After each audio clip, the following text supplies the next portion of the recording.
Meg Altman looks like a woman trying to make a fresh start. She has a daughter she adores, a divorce she's still processing, and enough money from the settlement to buy something impossible for Manhattan, a 4-story brownstone on the Upper West Side, all dark wood and high ceilings and a working elevator inside. On paper, it is a home that says she is going to be fine. She is building something new.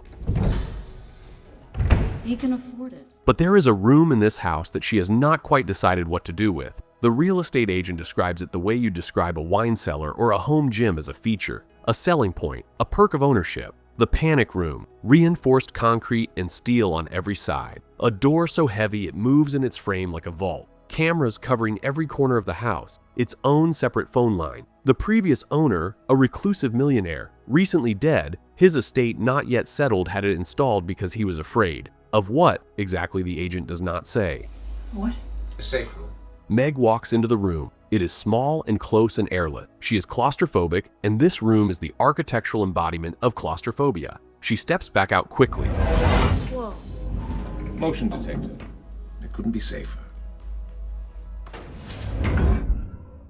She buys the house anyway. The first night, she and Sarah unpack enough to make the place feel like theirs, or at least like it might become theirs someday. Sarah is 11, watchful, with the particular self-possession of a child who has grown up faster than she should have. She is a diabetic, which means her body carries its own hidden fragility, its own timer that no one can see. Her emergency glucagon syringe lives in the bedroom refrigerator. It is where it always is. It is where she needs it to be. There is a warmth between these two, the easy shorthand of a mother and daughter who have leaned into each other through something hard. They move around each other in this unfamiliar house like they are used to sharing small spaces, used to being each other's whole world for stretches of time. Sarah makes a dry remark about one of the rooms. Meg laughs. It is the most ordinary moment in the film. It is the last ordinary moment in the film.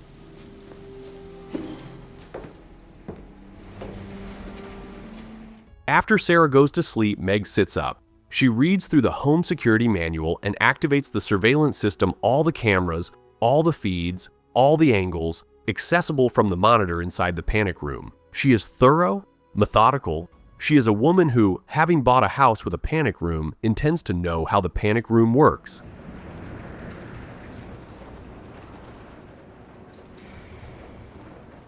She does not know that outside on the dark street, 3 men are already watching the house. Junior is the previous owner's grandson, entitled Jittery, burning with the particular resentment of someone who believes he is owed something. His grandfather died without making it easy, and now half the estate has simply vanished from the official accounting. Junior knows where it is. It is inside a floor safe in that panic room. Bearer bonds worth millions, sitting 30 feet below where his grandfather's body was still warm. The probate lawyers are circling. He is running out of time. Burnham is not like Junior. He is blue-collar, careful, carrying the weight of a man who has made one bad decision and is already half aware it is going to cost him. He built panic rooms for a living. He knows this house, its system, its vulnerabilities, exactly how its security works. He was told the brownstone would be empty. The escrow was for 3 weeks. Nobody was supposed to move in for another week at least. He is the kind of man who only agreed to this because he needed the money for something that mattered to him. He has a child of his own. He told himself that was the reason. He is beginning to wonder if reasons hold when things go wrong.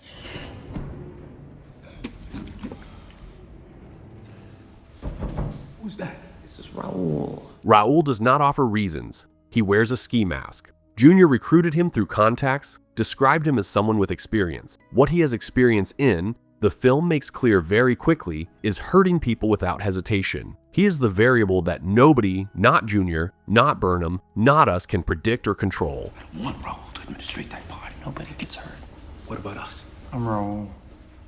Burnham gets into the house first, quiet and practiced. He moves through the dark rooms, and then he stops. There are people sleeping upstairs. He goes back down. He tells Junior and Raul, there are people inside. The house is occupied. They should leave. Junior pushes back. They can handle it. No one needs to get hurt. The money is right there. Burnham looks at him. He knows what Raul is. He knows that no one needs to get hurt is the kind of sentence that only gets said when someone is already imagining the alternative. He agrees to stay. It is the choice that the rest of the night will be built on. Kill the phones. Upstairs, Meg wakes. She does not know why at first. Some small disturbance in the dark. The instinct that something in the house has shifted. She gets up. There is a light on in the panic room that she doesn't remember leaving on. She goes to turn it off. On the way back, she passes the security monitor. 3 men, moving through her house, coming upstairs. She does not scream. She does not freeze. She runs. I've got the money. Jimmy, stay here. Nobody gets past.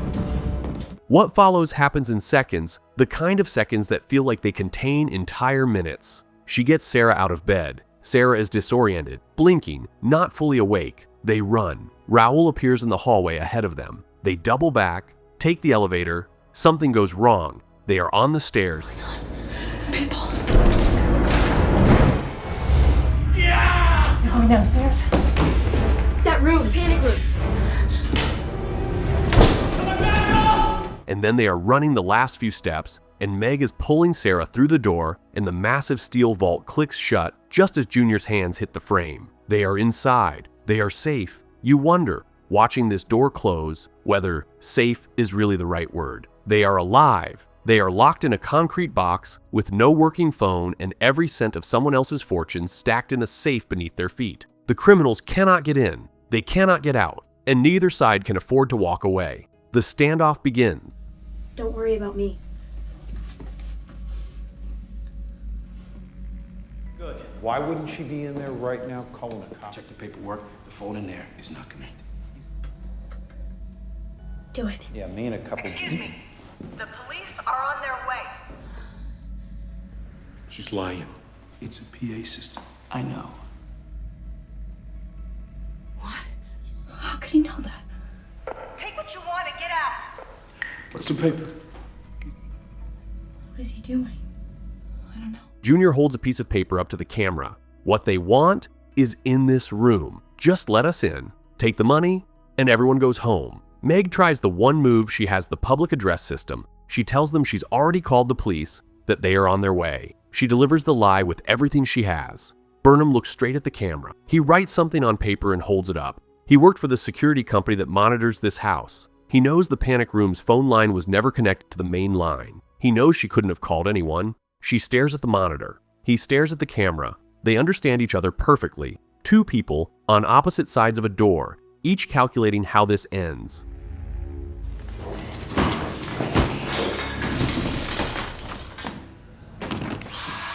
The men try the floor below. They try prying, drilling, battering. Burnham has built these rooms to last. He tells them it cannot be done, and he is right. What they cannot enter, they decide to make uninhabitable. This is not happening. You know what could happen if you let yourself get worked up. Sarah!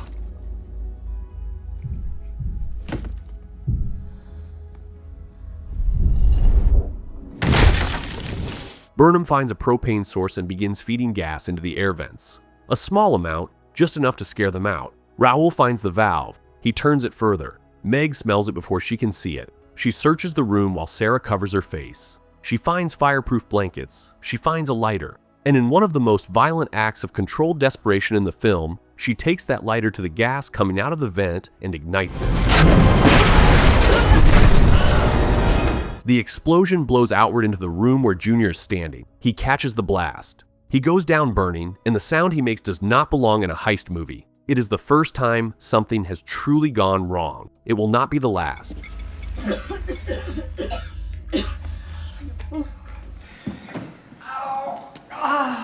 What?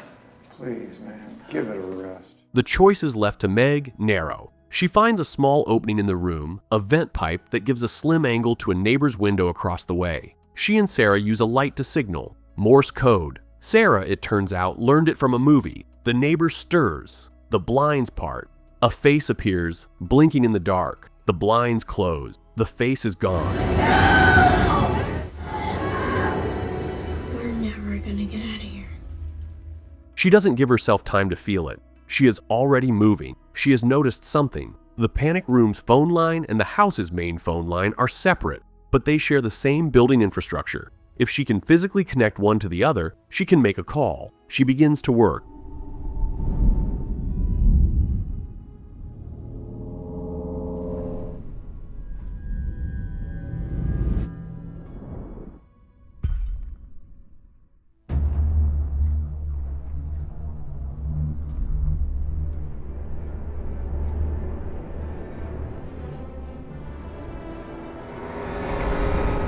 Burnham, watching her on his own camera feed, realizes too late what she is doing. Did you cut the main line in the basement?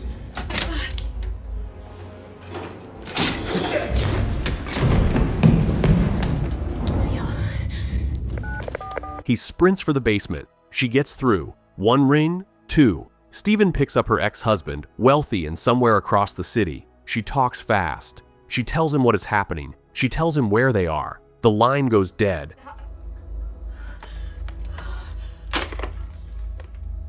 You don't know her, Mom. She won't let him. Yes, he will! I'm dizzy and hungry. I'm sorry.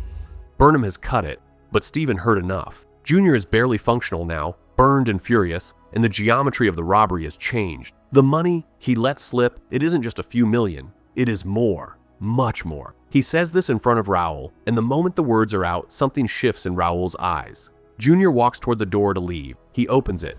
There's sugar and everything, even mints. See you, Burnham. Later, Raoul. Mom!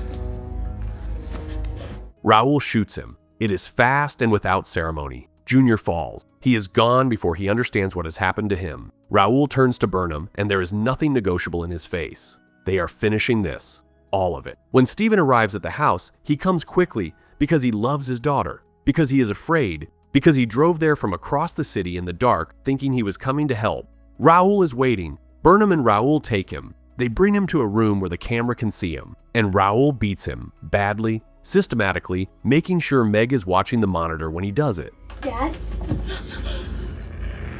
The message is clear. Open the door, or this continues. Sometimes the cruelest thing in a movie isn't the villain with the mask. It is the screen showing you what you cannot stop. Then Sarah seizes. Her blood sugar has dropped. She needs her medication, the glucagon syringe, the one in the refrigerator, the one in the room on the other side of that door. Meg watches her daughter go down, and every calculation she has been running since midnight collapses into a single unbearable fact. The room that was keeping them alive is now keeping them from the thing that will keep Sarah alive. Raoul sees his opening. He arranges Steven's unconscious body in the bedroom, posed to look like safety, like a sign that the coast is clear. On the monitor, Meg sees what she is supposed to see. The men are gone. The bedroom is empty except for Steven. She has a window. She takes it. She moves through the bedroom. She is almost to Sarah's room when she realizes that is not Steven on the bed.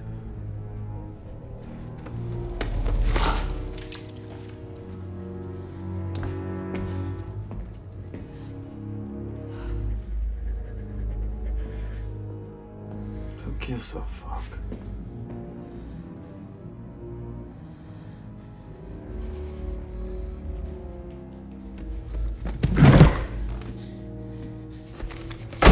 The man she is looking at does not have Steven's shape, his stillness. She turns. Burnham is behind her, and now the door is closing, and Sarah is on the floor inside the panic room, and Raoul's hand catches in the steel just as it shuts. The door crushes Raoul's hand between the frame. He screams. The door holds. Meg is outside. Sarah is inside with 2 men, one of whom has a crushed hand and nothing left to lose. And somewhere in the room, the syringe is either in or out of reach.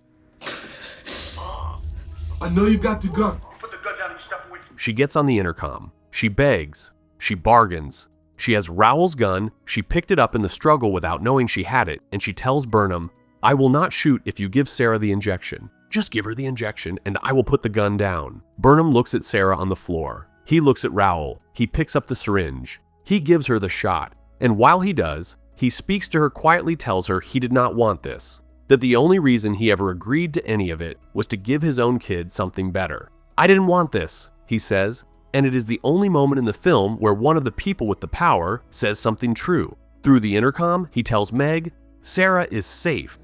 I gave it a shot. She's all right.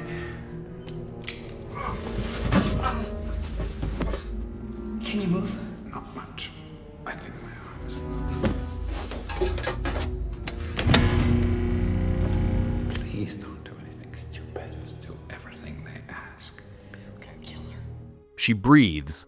2 officers arrive at the door moments later, responding to Steven's earlier 911 call, to complaints from the neighbors, to the invisible network of the city, noticing that something has gone wrong at this address. And Raoul, hand crushed and patience gone, tells Sarah what he will do if Meg makes a sound. She opens the door. She looks at the officers. She tells them everything is fine, a water leak. She's sorry for the noise. The family is all right. She's convincing because she has no choice but to be convincing, and because every fiber of her is focused on that single word, Sarah. The officers leave. This kid has seen my face. You know what? That's not my problem. You're here with me.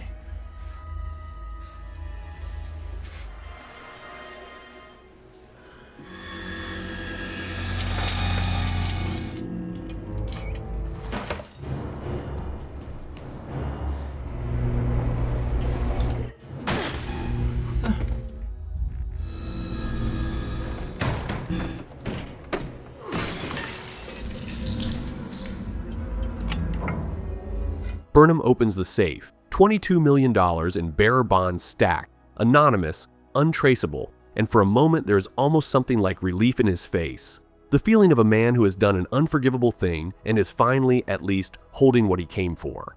It does not last.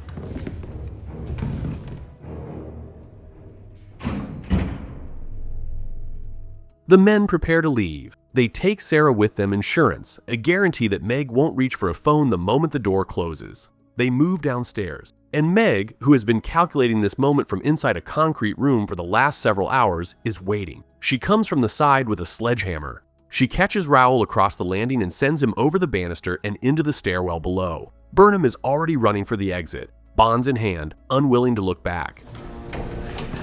But Stephen is at the bottom of the stairs, badly hurt, arm broken, still fighting. He gets a shot at Raoul and misses. Raoul, who does not stop even when he should be finished, pulls himself back up. He gets the sledgehammer. He stands over Meg.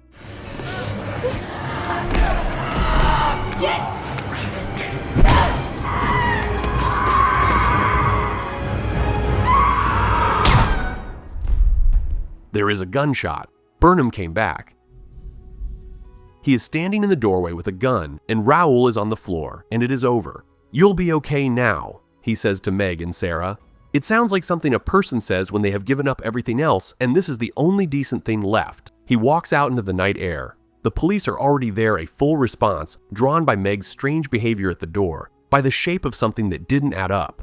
They take him to the ground. They order him to release the bonds. He opens his hands. The bonds catch the wind. $22 million, anonymous and weightless, scatters across the dark sky above the Upper West Side. Every one of them unrecoverable. Every one of them gone. A few days later, Meg and Sarah sit together with a newspaper, looking at listings. The house they survived is behind them. What they are looking for now is smaller, quieter, a home without a room designed around fear. They are different from the women who walked into that brownstone. They are not diminished, they are clarified. Meg knows something about herself now that she did not know before she was forced to know it. She was never the woman who needed the room. She was always the woman who could survive without it.